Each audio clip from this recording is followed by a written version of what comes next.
Part 5. The food was delicious, and despite what I had said about not being used to Steel Isle food, I found the spice here comforting, not overwhelming. I got the impression this was what it was supposed to taste like, not the eateries I'd tried out on the east of the main square. There it always felt like just another test of bravado and bravery, and not an enjoyable eating experience. So, are you actually from the Steel Islands? I asked between mouthfuls, trying to distract her from the sounds of fighting outside. No, she said, grimacing as the crack and snap of lightning being used as a weapon interrupted her. I'm not, but my mother was. My dad was local, always wanted to be a cop, like his dad out there before him. She indicated the escalating violence outside with a thumb. He didn't make the grade, which was about the story of his life.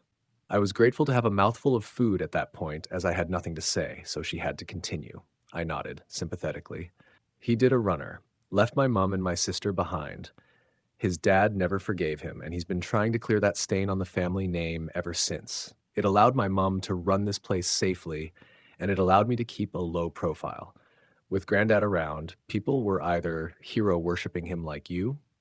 She paused to fix me with a look. I tried to look contrite, or they generally stayed out of the way. As she finished, I became aware that there was no more sound than outside. My heart was in my throat, but fortunately only for a beat before the door opened again and Yanni's granddad walked back into the pub. His uniform was charred on one side, but he looked otherwise unhurt. A small gaggle of onlookers followed him. Yanni's sister dropped her tough act and ran to his side. Shit! Are you hurt? What happened? She started to check the burnt side of him for injury. Don't fuss me, girl. It's all just backblast from my lightning strikes. The uniform is designed to deal with most of it. He sat back down at the bar and resumed eating his food. Best food in the state, he said to the crowd he'd pulled in behind him. He winked at his granddaughter. What happened? She asked him, as she moved around, filling the orders of his fans. Oh, he was older than he looked, but when it became clear I had the upper hand, he fled. These old legs couldn't keep up, and by then there were too many people around for me to stop him without collateral injury. Not a good day at the office, to be honest. Yanni kicked me under the table. Ow, what the fuck, dude? See, she whispered. He couldn't catch the guy. That's what you're focusing on. He comes in still smoking from the fight and you're dunking on me? He is always smoking or limping or carrying some poor fool he'd blasted down. I've got used to it. The relief of seeing him coming back in makes me a bit giddy and selfish a lot of the time.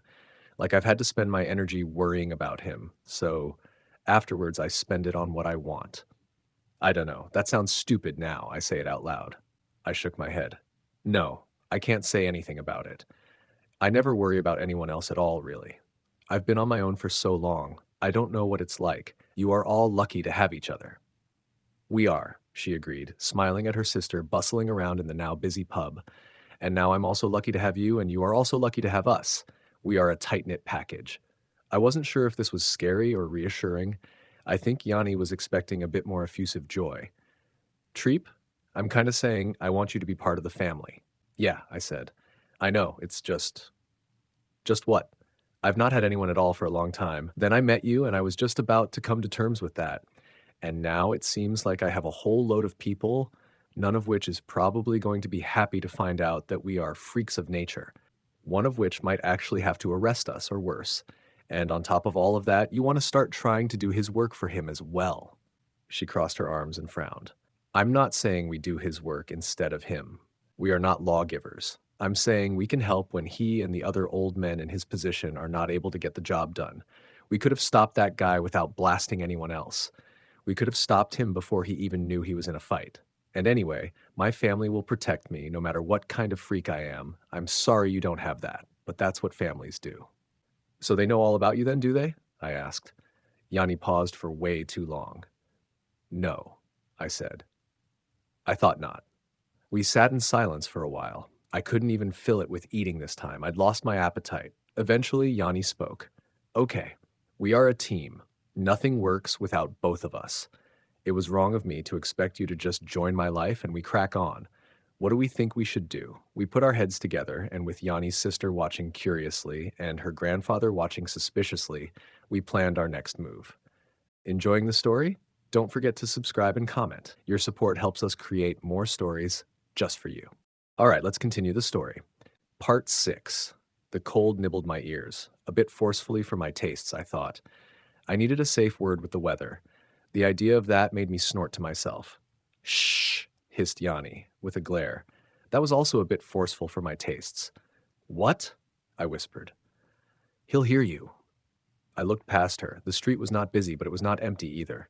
He'll hear me over all those other people, breathing and talking and going about their lives. We'd been following her grandfather for a few days now, and I was starting to doubt the plan we had come up with to find moments for us to put our newfound superpower to use. And anyway, I continued, he almost certainly will see us at some point. He's a lawgiver. He tracks down people for a living. I'm sure he can tell when he's being followed. Yanni turned back from the corner she was peering round to face into my complaints with her full attention. Firstly, lawgivers don't track anyone. They have normal people to do that. They consider themselves way too important to be wasting time asking questions and investigating clues. They are just there for when the bad guy has been found. Secondly, he is used to being followed. If he spots us, I'll just say you're one of his biggest fans. He gets gaggles of rubberneckers watching his every move on most days. I took my turn watching, leaning on the wall casually. The brick was rough under my hand. I rubbed at the mortar with my thumb and it crumbled away into grit, falling apart like everything else, but not in this case because no one knew how to fix it. It was that no one cared to. Yanni nudged me in the calf with the heavy holdall she was carrying.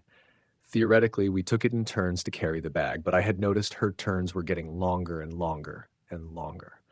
I didn't begrudge her that, as I got to pull the trigger and she did not. The other thing that was getting longer and longer was the time we spent connected, or loaded, or whatever it was.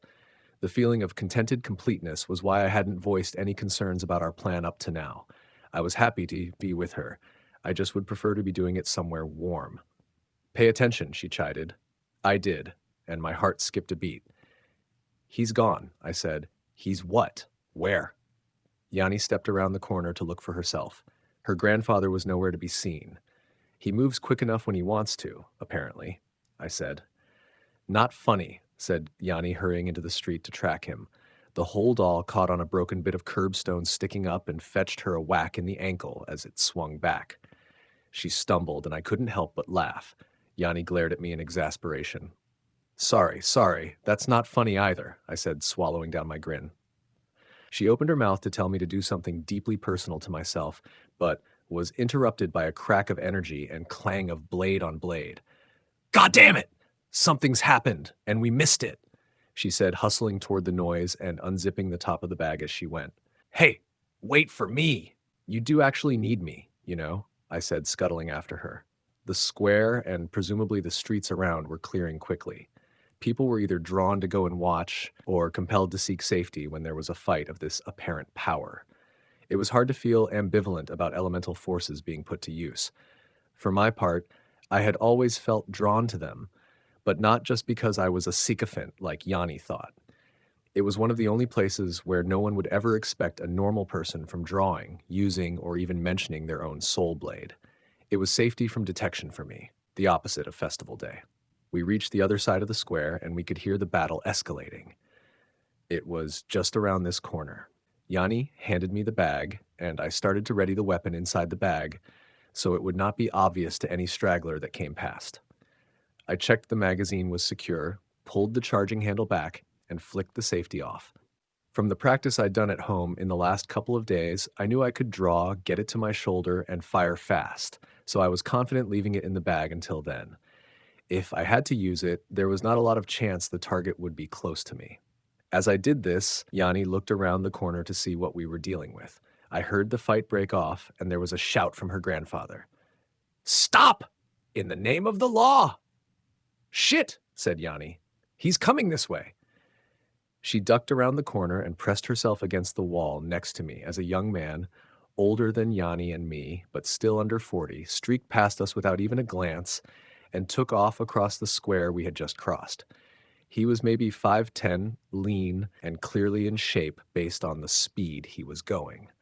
If our favorite family lawgiver was in pursuit, he was going to be a long way behind and was not going to catch him. This is our chance, said Yanni. I drew our short rifle and put the butt to my shoulder. The man was only a few meters away from me, and even with my minimal experience, I was confident I could make the shot. My index finger touched the trigger lightly, but did not squeeze. "What are you waiting for?" Yanni asked. "Why did your grandfather not stop him?" I asked, still looking down the sights on the top of the gun. "He might not have our range, but he could use lightning. No one's around this time. He chose to let him go." The man was running flat out. He was just about to reach the corner at which we had lost our quarry earlier. "I don't know. Maybe he's injured. Shoot for God's sake." I flicked the safety back on with my thumb and lowered the barrel as the man vanished. "No, I'm not going to blast this guy when we don't even know what he did, or why your grandfather let him go. What if he just stole some meds because his mother is sick and poor? What if it was mistaken identity?" Yanni took hold of my shirt with a strength I had not expected and pulled me to her face. "He was fighting my grandfather. He was prepared to kill him to escape. He was losing today. But what if it had been a younger lawgiver, one of the rookies, and he'd killed him? What if that is who catches up to him next time? Are you willing to live with that family having to bury someone they love?" I pulled her hands off me and bent to replace the gun in its hiding place. "No, of course not," I said, zipping the bag and standing back up to face her anger again. "But I'm not willing to live with killing someone for definite in order to prevent that what if. I'm sorry. I know that's what we talked about, but it's a very different story when there is a human in your sights. And it's not the black and white world we imagined, where we have seen the evildoer kill a lawgiver or an innocent bystander. It's not that simple." Yanni's puffed up indignation crumbled away, and she seemed to shrink back to her normal size.